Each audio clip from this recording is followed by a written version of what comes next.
Baik. Bismillahirrahmanirrahim. Assalamualaikum warahmatullahi wabarakatuh. InsyaAllah sebelum kita mulakan kelas kita pada pagi ini, sama-sama kita baca umul kita Al-Fatihah. A'udzubillahi minasyaitonirrajim. Bismillahirrahmanirrahim. Alhamdulillahirabbil alamin, arrahmanirrahim, maliki yaumiddin. Iyyaka na'budu wa iyyaka nasta'in. Ihdinas siratal mustaqim. صراط الذين أنعمت عليهم غير المغضوب عليهم ولا الضالين آمين. اللهم افتح علينا حكمتك وانشر علينا من خزائن رحمتك يا أرحم الراحمين. ربنا اشرح لنا صدورنا ويسر لنا أمورنا واحلل عقدة من ألسنتنا يفقهوا أقوالنا. ربي زدنا علما وارزقنا فهما. ربي يسر لا تعسر يا كريم والحمد لله رب العالمين. Baik, alhamdulillah. Baik, insya-Allah Ustaz mengharapkan semua anak-anak dalam keadaan sihat walafiat dan juga dah sarapan lah. Paling kurang pun kalau tak sarapan pun dah minum air supaya bertenaga. Ataupun mungkin ada yang puasa kot. Ada yang puasa ke? Ada yang puasa angkat tangan? Ada? Ada. Tak ada? Ada. Syafiq Chong puasa. Ada. Dan Syafiq Chong angkat tangan dia puasa. Alhamdulillah. Baik, tak ada masalah. Bagi siapa yang tak sempat lagi berpuasa, maka kalau boleh ambil masa dalam bulan Syawal ini untuk memperbanyakkan, untuk kita buat salah satu sunnah Nabi SAW, iaitu kita berpuasa 6 hari pada bulan Syawal.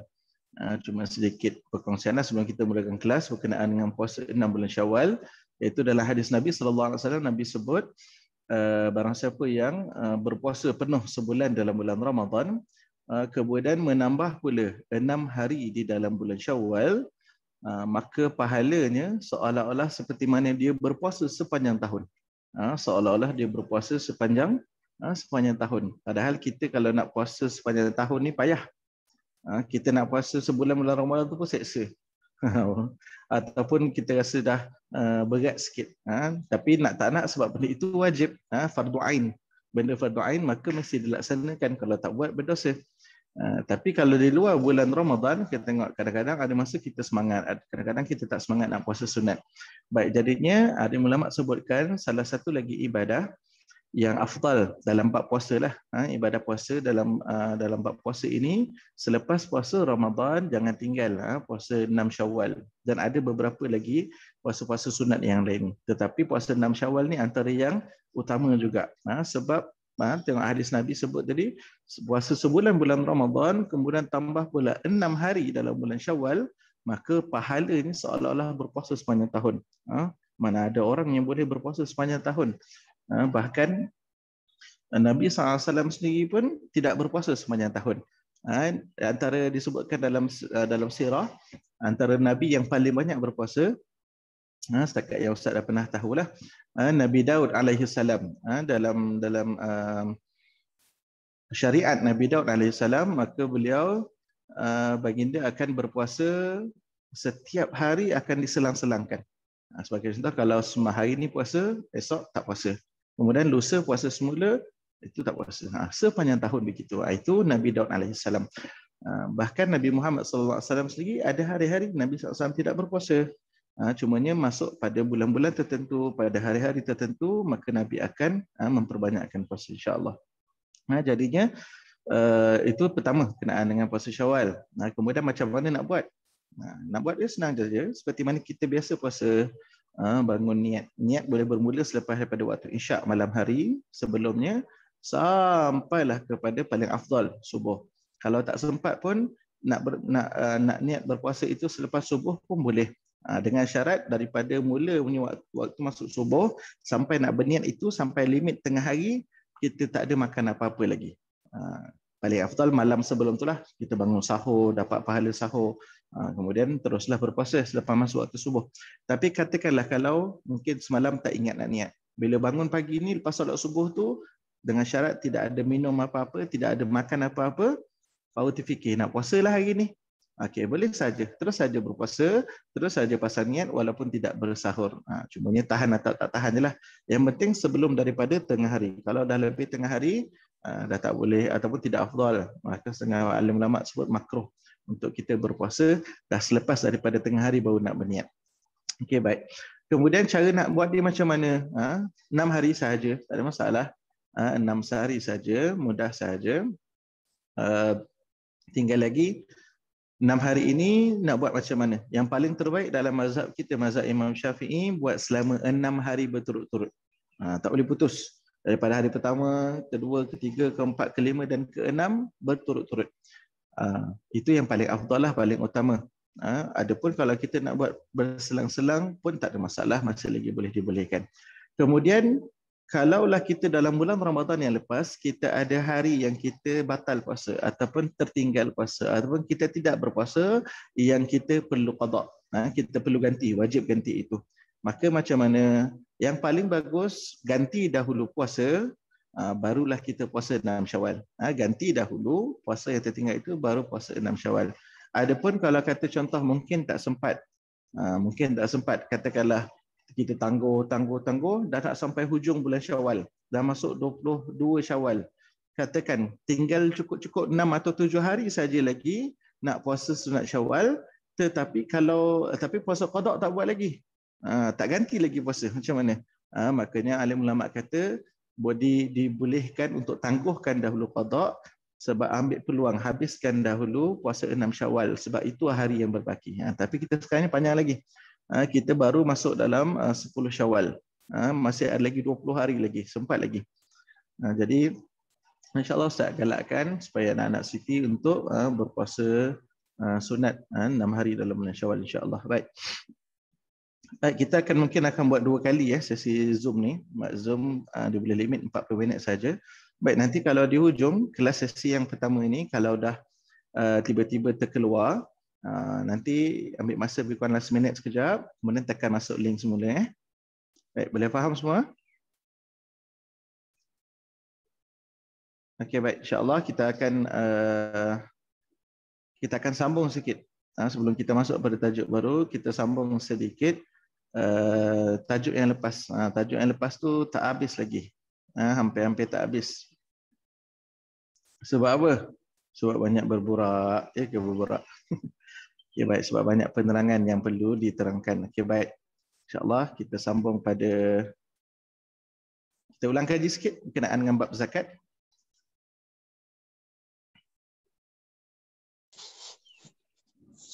Okey, baik. Dalam bab zakat, ibadah zakat salah satu ibadah yang Islam perkenalkan.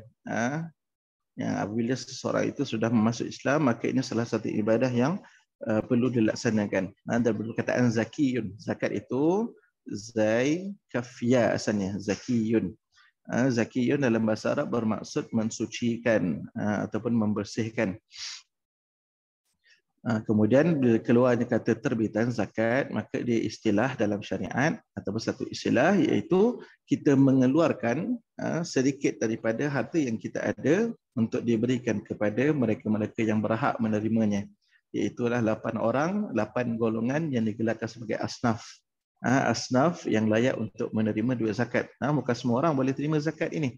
Hanya mereka-mereka yang tertentu sahaja. Adapun yang lain, kalau orang nak terima, boleh sedekah. Kalau sedekah, kaya ke miskin ke boleh terima. Apa lagi? Kalau harta wakaf. Wakaf ini boleh dimanfaatkan orang miskin boleh, orang kaya pun boleh. Tapi berbeza dengan zakat. Zakat ini dia mesti ada dia punya syarat dia. Mesti dengan niat itu keluarkan zakat. Dia ada akad dia. Dia ada kena bersalam dengan amil, orang yang mengumpulkan zakat. Kemudian selepas bersalam itu ada dia punya niatnya, ada akadnya. Kemudian menjadilah nilaian apa yang dizakatkan itu sebagai bahagian daripada zakat. Maka bila zakat ini mesti 8 orang asnaf, 8 golongan, kalau 8 orang. 8 golongan asnaf sahaja yang berhak untuk menerima dan mendapat manfaat daripada zakat. Adapun orang lain tidak boleh. Adapun orang selain daripada 8 asnaf itu tidak boleh. Baik. Maka zakat ini salah satu rukun Islam yang keempat. Kita tengok laju saja. Baik. Yang paling utama ni, antaranya zakat diwajibkan pada tahun berapa? Kedua hijrah. Iaitulah tahun selepas berlakunya hijrah Nabi dan para sahabat daripada Makkah ke Madinah. Maka pada tahun depannya itu turunnya wahyu, Allah SWT memerintahkan supaya orang Islam mengeluarkan zakat. Iaitulah terutamanya kepada kaum-kaum Ansar. Iaitu kaum Ansar ini mereka-mereka yang berada di Madinah tempat Nabi SAW dan para sahabat berhijrah, terutamanya untuk kaum Ansar ini membantu kepada kaum Muhajirin. Muhajirin ini siapa tadi? Nabi dan para sahabat. Mereka ini datang sehelai sepinggang. Ada dalam riwayat menyebutkan bahkan bila datang seruan berhijrah, dia tak bawa apa-apa melainkan hanya apa baju yang ada di badan dia, kemudian dia ikut rombongan untuk berhijrah. Ada yang sempat bawa bersama, ada yang bahkan bila nak berhijrah itu dihalau oleh ahli keluarga mereka. Ada sahabat yang dihalau oleh ahli keluarga. Makanya memang tak ada nak buat apa-apa. Jadinya para sahabat ini, mereka-mereka yang berhijrah ini namakan kaum Muhajirin. Berhijrah boleh kata kebanyakan ataupun hampir semua mereka ini tak punya apa-apa, tak ada harta. Jadi bagaimana untuk mereka nak meneruskan kelangsungan hidup? Maka dengan sebab itulah antaranya hikmah Allah SWT menurunkan perintah untuk mengeluarkan zakat, iaitu kaum-kaum Ansar, mereka yang memang sudah sedia ada duduk dan menetap di Madinah, yang berkemampuan dari segi hartanya, yang ada lebihan hartanya untuk dikongsikan kepada kaum Muhajirin, untuk kaum Muhajirin supaya mereka ini dapatlah merasa sedikit nikmat untuk apa-apa urusan mereka seterusnya. Makanya selain daripada itu pun, zakat itu tahun selepasnya, bahkan pada awal-awal ketibaan hijrah itu sendiri pun kaum Ansar dah banyak dah bagi.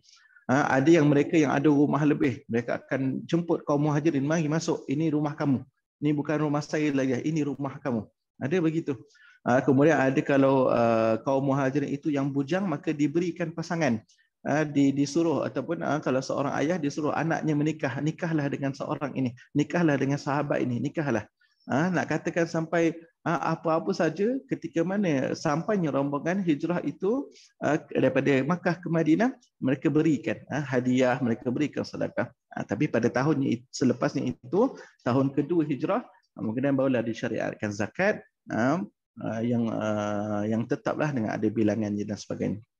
Baik, jadi zakat ini seperti Ustaz cerita dalam kelas yang lepas, ada pelbagai jenis. Ada zakat harta, kemudian ada zakat binatang ternakan, ada zakat tanaman, kemudian ada zakat harta rikaz ataupun harta daripada galian, ada zakat emas, dan ada lagi beberapa zakat. Itu tak termasuk lagi zakat dalam zaman moden kita ini yang difatwakan oleh alim ulama lah, zakat pendapatan, zakat gaji, walaupun ada khilaf, ada perbezaan pendapat padanya. Baik. Kemudian paling asas zakat itu nilaiannya 2.5%. 2.5% saja. Contoh yang Ustaz bagi tahu sebelum ni, kalaulah zakat itu contoh awak ada harta RM100, maka daripada RM100 itu nilai yang perlu disucikan, nilai yang perlu dikeluarkan, nilai yang perlu dizakatkan hanyalah RM2.50. RM2.50. Sikit sangat dibandingkan dengan RM100 kita ada. Tapi kalau nilaian itu semakin besar, maka semakin jadi besarlah nilai dia. Orang yang ada sebagai contohnya harta sejuta, maka dia punya zakat dia jadi besarlah 25,000. Lebih kurang 25,000. Banyak kalau besar yang tu. Tapi kalau harta dia tak sampai kepada nilaian tu, maka tak perlulah dikeluarkan zakat. Baik. Maka 25% saja, itu pun mungkin tak perlu, tak termasuk dalam silibus lah, tapi sekadar untuk pengetahuan awak. Baik, kemudian pada zaman Rasulullah sendiri, zaman Rasulullah masih ada lagi, ada seseorang yang enggan untuk mengeluarkan zakat, namanya Sa'labah.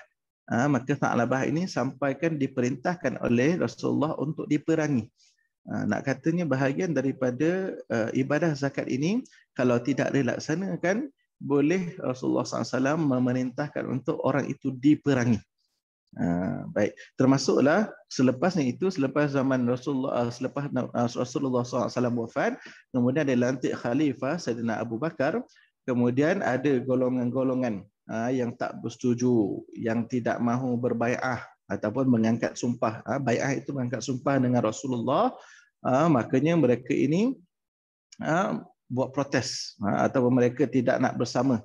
Maka salah satu cara mereka protes itu ialah dengan mereka ini tidak mahu mengeluarkan zakat. Dan maka inilah mereka ini yang diberikan perintah oleh Rasulullah untuk diperangi. Maka berlakulah ketika itu golongan itu sampai menjadi agak ramai. salah satu cara mereka protes itu mereka tak nak keluarkan zakat, tak nak bayar zakat kepada khalifah, kepada kerajaan Islam ketika itu, maka mereka ini diperangi oleh Rasulullah, yang itulah terjadinya perang yang dinamakan perang Riddah. Perang Riddah. Okey, baik. InsyaAllah kita terus sambung kepada bahagian haji yang kita tak sempat nak masuk pada minggu lepas. Sebelum tu ada apa-apa soalan berkenaan dengan zakat? Ada apa-apa soalan berkenaan dengan zakat? Kalau ada, boleh buka mikrofon dan terus cakap.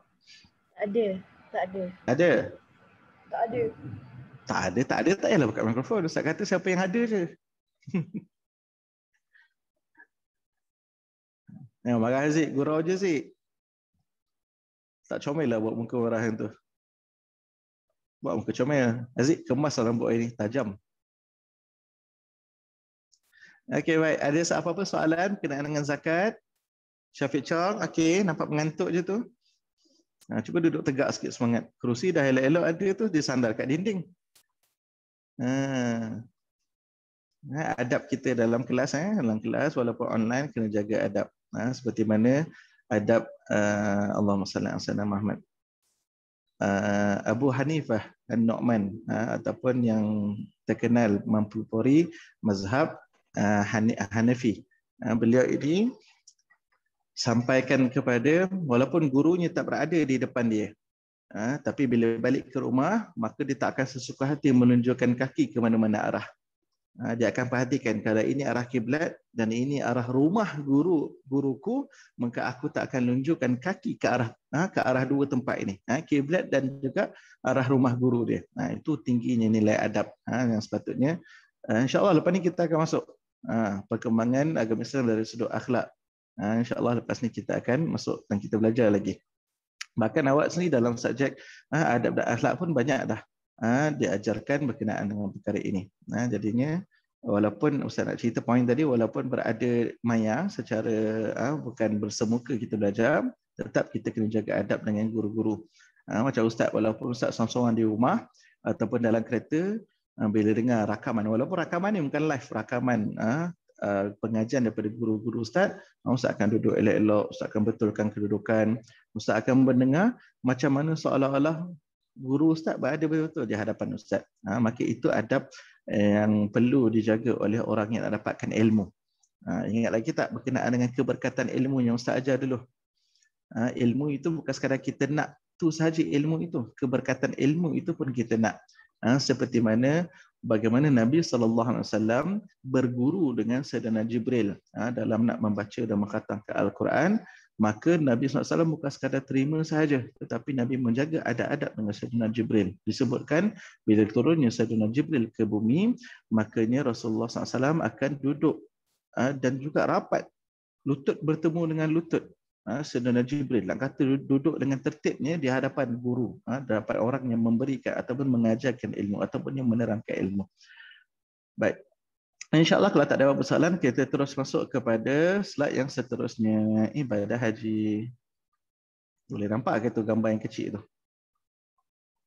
Mana hilangnya? Baik. Dia pergi lari. Dia pergi lari. Okey, baik. Boleh nampak ibadah haji? Baik, yang tu gambar yang kecil itu. Nampak. Ini ialah manasik ataupun cara-cara bagaimana untuk melaksanakan haji. InsyaAllah lepas ni kita akan tengok gambar tu, dan bawah ni gambar ni lah gambar orang yang menunaikan haji dan juga umrah. Mereka perlu memakai pakaian yang dinamakan sebagai pakaian ihram. Iaitulah dua helai kain. Dua helai kain yang mana kelak kain ini tidak berjahit. Paling afdal warna putih. Warna lain boleh tak? Boleh, tak ada masalah. Orang nak pakai ihram warna yang sedikit berbeza. Tapi yang paling afdal mestilah warna putih. Kalau kata perempuan dia nak pakai pula telekung dia untuk betul-betul tutup lagi, nak pakai tudung telekung warna pink, boleh, tak ada masalah. Nak pakai telekung warna purple, boleh, tak ada masalah. Nak pakai cuma janganlah ada corak ataupun ada gambar yang melampau. Tiba-tiba bawa telekung ada gambar unicorn, janganlah macam tu. Okey, baik. Telekung kalau berwarna lain tak ada masalah. Bahkan kain ihram itu sendiri pun kalau berwarna pun tidaklah menjadi kesalahan, tapi afdal yang paling utama, yang paling besar seperti sunnah Nabi SAW, iaitulah dengan memakai ihram warna putih, 2 helai, menutup bahagian atas badan dan menutup bahagian bawah badan. Perempuan begitu juga, menutup bahagian atas, menutup bahagian bawah, kemudian memakai telekung. Okey, baik. Ibadah haji. Ibadah haji. Baik. InsyaAllah. Siapa nak baca? Ada tak yang nak baca? Haziq. Haziq. Ustaz nampak Haziq angkat tangan dulu. Haziq. Baca Haziq. Yang pertama, poin yang pertama, haji. Haji diwajibkan ke atas Diwajibkan. diwajibkan ke atas umat Islam pada tahun ke-9 Hijrah. Ya, pada tahun berapa? Ke-9 Hijrah. Iaitulah pada selepas 9 tahun Nabi SAW juga para sahabat berada di Madinah dan berlaku ada beberapa peristiwa sampailah kepada beberapa jenis perjanjian. Sebab nak mengerjakan haji, mestilah urusan ibadahnya berlaku di Makkah. Berlaku di Makkah. Baik, Ustaz dah dapat reminder dah 10 minit lagi.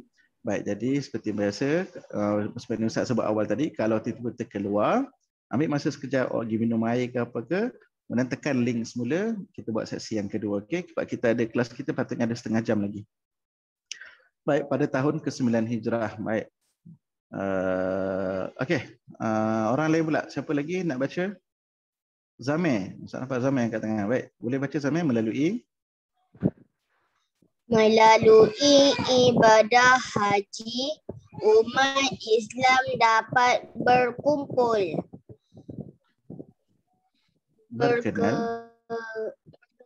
berkenalan dan bersatu padu untuk kepentingan umat dan dakwah Islam. Baik, melalui ibadah haji ini. Sebab orang yang pergi haji ni bukan daripada satu tempat sahaja. Kalau zaman dahulu mungkin umat Islam pada zaman Nabi, maka yang ada di Makkah dan Madinah sahaja dan sekitarnya. Tapi zaman kita sekarang, daripada jauh, negara yang jauh-jauh, daripada hujung dunia sampai hujung dunia satu lagi. Daripada orang-orang Islam yang berada di Amerika sampai orang-orang Islam yang berada di Jepun, timur dan barat, maka semua akan nak berkumpul mengerjakan haji ini. Jadinya bila umat Islam dapat berkumpul itu, kita dapat berkenalan dan bersatu padu seperti mana Allah SWT perintahkan dalam Al-Quran. Inna khalaqnakum syu'uban wa qabaila lita'arafu. Sungguhnya Allah SWT menjadikan kamu wahai manusia syu'uban wa qabaila lita'arafu. Kamu dari pelbagai jenis syu'ub, bangsa-bangsa, qabail, daripada pelbagai puak-puak. Untuk apa? Lita'arafu. Maka salah satu bahagian yang kita boleh jumpa dengan sahabat-sahabat orang Islam, saudara-saudara Islam kita yang lain ini ialah bila mengerjakan haji. Jadi kalau siapa yang adakah yang dah pernah mengerjakan haji? Adakah yang dah pernah mengerjakan haji? Sila angkat tangan kalau siapa ada pernah kerjakan haji. Siapa yang dah pernah pergi haji? Ada tak angkat tangan? Tengok. Tak ada yang angkat tangan. Tak ada Ke ada yang angkat tangan? Ada. Siapa angkat tangan ni? Ilyas dah pernah pergi haji, Ilyas Alhamdulillah. Ingat lagi tak pergi haji tu bila? Ke waktu kecil sangat tak ingat dah? Tak ingat dah. Okey, baik, tak apa. Yang umrah mungkin ramai dah pergi umrah kan? Ada yang dah pernah pergi umrah? Angkat tangan yang dah pernah pergi umrah. Ada tak? Tengok sikit. Tak ada Tak ada pula. Betul. Mungkin tak ramai ataupun mungkin ada ataupun tak ingat atau lupa agaknya. Baik. Maka kalau kita dalam umrah itu, kalau siapa dah pernah pergi ke Makkah, ke Madinah, pergi ke Haramain, dua tanah haram, maka kita akan tengok, kita akan berjumpa dengan pelbagai manusia, daripada pelbagai latar belakang, daripada pelbagai bangsa, daripada pelbagai jenis warna kulit, daripada pelbagai bahasa, daripada pelbagai perbuatan dan juga kebiasaan adat mereka. Macam-macam. Waktu kali terakhir Ustaz mengerjakan umrah, Ustaz dapat berkawan dengan kawan-kawan baru daripada Pakistan ada, daripada orang tempatan Madinah pun ada, daripada Bosnia Herzegovina, salah satu negara di Asia Barat ataupun Eropah Timur. Ustaz Eropah rasanya kawasan tu, Bosnia tu. Kemudian juga Ustaz ada berjumpa dengan daripada Korea. Opa. Tahu Korea? Ada juga. Tapi yang menariknya, mereka ini walaupun tak boleh nak berbahasa yang sama dengan kita. Tapi ada masa Ustaz cakap Arab, ada yang boleh bercakap Arab, Ustaz bercakap Arab, bahasa Arab dengan mereka. Ada yang bercakap dalam bahasa Inggeris lah, standard. Kita punya lingua franca ataupun bahasa yang universal, yang majoriti orang boleh faham. Tak semua, tapi majoriti. Kalau tak pun, Ustaz ingat lagi dengan sahabat dengan Korea tu, waktu tu tak meletup lagi. Orang kata apa, pasal minat opa ke, waktu tu orang tak kenal pun lagi, Blackpink ke BTS ke apa, tak wujud lagi waktu tu. Di tahun bila lebih kurang dalam hampir 8 tahun yang lepas, 7 tahun yang lepas, ada mereka pergi tak boleh tak berbahasa pun, dia pun bahasa Inggeris dia sikit sangat, limited sangat. Tapi tak apa, kami kadang duduk bukan berborak pun, macam bagi isyarat, kadang ajak makan, minum, tunjukkan, guna orang kata apa, jadi macam ayam dengan itik lah. Tahu ayam dengan itik? Ayam cakap bahasa ayam, itik cakap bahasa itik. Seekor koko, seekor lagi kuek. Jadi tak faham lah, tapi ada sikit-sikit lah perkataan bahasa Inggeris, perkataan bahasa Arab, sebab dia pun belajar agama, ada perkataan Arab dia faham. Jadi kita orang berjumpa, itu kita berkenal-kenalan dan kita bertaaruf. Maka bila ibadah haji lagi lah, ibadah haji lebih ramai lagi orang Islam yang berada di Makkah, di Madinah, di Makkah lah terutamanya, maka kita boleh berjumpa dan berkenal-kenalan dengan mereka. Baik. Dan asbab itu ialah untuk kita bersatu padu untuk kepentingan umat dan dakwah Islam. Bukan kita berkumpul dan kenal itu nak menjadikan kita rasa diri kita lebih hebat, ataupun kita nak cari kelemahan mereka, tidak. Bila kita berkumpul dan berkenal-kenalan, macam awaklah dekat sekolah, daripada pelbagai latar belakang, daripada pelbagai tempat, kita nak bersatu supaya kita boleh belajar sama-sama, kita belajar dalam keadaan seronok. Mana siapa yang ada kelebihan dia boleh kongsi kepada orang lain, siapa ada kekurangan sama-sama kita bantu untuk hilangkan ataupun kita tambah baik dia supaya dia tidak lagi menjadi satu kekurangan. Okey, baik. Siapa yang nak baca angkat tangan tekan. Laju ni, siapa ni? Syaril. Ustaz tak suruh lagi, dah tekan dah. Okey, baik Syaril boleh baca. Seterusnya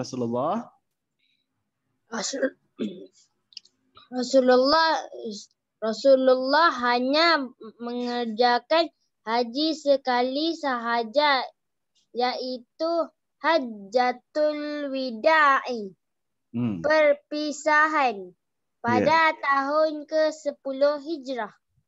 Baik, Rasulullah hanya sempat mengerjakan haji sekali sahaja. Seperti mana tengok tadi, dalam nota dia tuliskan haji diwahyukan ataupun diperintahkan ke atas umat Islam pada tahun ke-9 Hijrah. Makanya tahun selepasnya itu, pada tahun ke-10 Hijrah, barulah Nabi SAW dapat buat haji kali pertama dan itulah juga kali terakhir. Maka dengan sebab itu dinamakan haji itu sebagai Hajjatul Wida. Hajjatul itu haji, wida ini, wida ni perpisahan. Wida itu perpisahan. Baik. Makanya itu dinamakan haji perpisahan sebab itulah haji yang pertama dan juga haji yang terakhir. Sebab selepas daripada haji itu tak sempat sampai kepada musim haji yang seterusnya, selepas bulan Zulhijjah, Muharram, Safar, Rabiul Awal. Maksudnya bulan itu, maksudnya di antaranya bulan Muharram, Safar itu Nabi SAW mula jatuh sakit. Dan sampailah kepada kewafatan Nabi SAW. Tak sempat pun nak sampai kepada bulan Zulhijjah yang seterusnya untuk mengerjakan haji.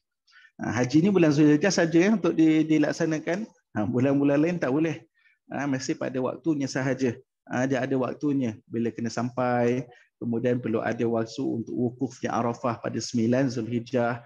Kemudian sampailah kepada hari-hari tasyrik. Ada turutannya. InsyaAllah lepas ni kita tengok gambar yang kecil tu. Baik, masa ada tinggal lebih kurang 1 minit sahaja lagi. 5 Last lah kot baca. Baik, kewajipan. Siapa nak baca? Angkat tangan. Angkat tangan yang tekan ikon tu. Kalau video Ustaz, kadang Ustaz tak nampak. Husna Humaira. Baik, Husna Humaira.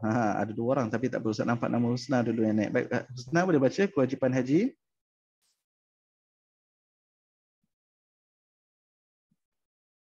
Husna tak buka mikrofon Kena buka mikrofon dulu Husna. Okey, baik. Kewajipan haji kepada umat Islam hanya sekali sahaja untuk seumur hidup. Ya, baik. InsyaAllah sebelum Ustaz terangkan, kita dah tinggal 1 minit sahaja masa yang kurang. Baik, Ustaz akan hentikan dahulu kelas untuk yang kali pertama ni. InsyaAllah kita akan sambung. Ustaz bagi masa 1 minit atau 2, boleh pergi tandas, boleh pergi minum air, kemudian boleh tekan link yang sama tekan link yang sama dan kita akan sambung kelas kita. Boleh Faham semua? Boleh. Pastikan masuk Boleh. masuk balik Jangan tinggal Ustaz seorang-seorang je. InsyaAllah boleh. InsyaAllah.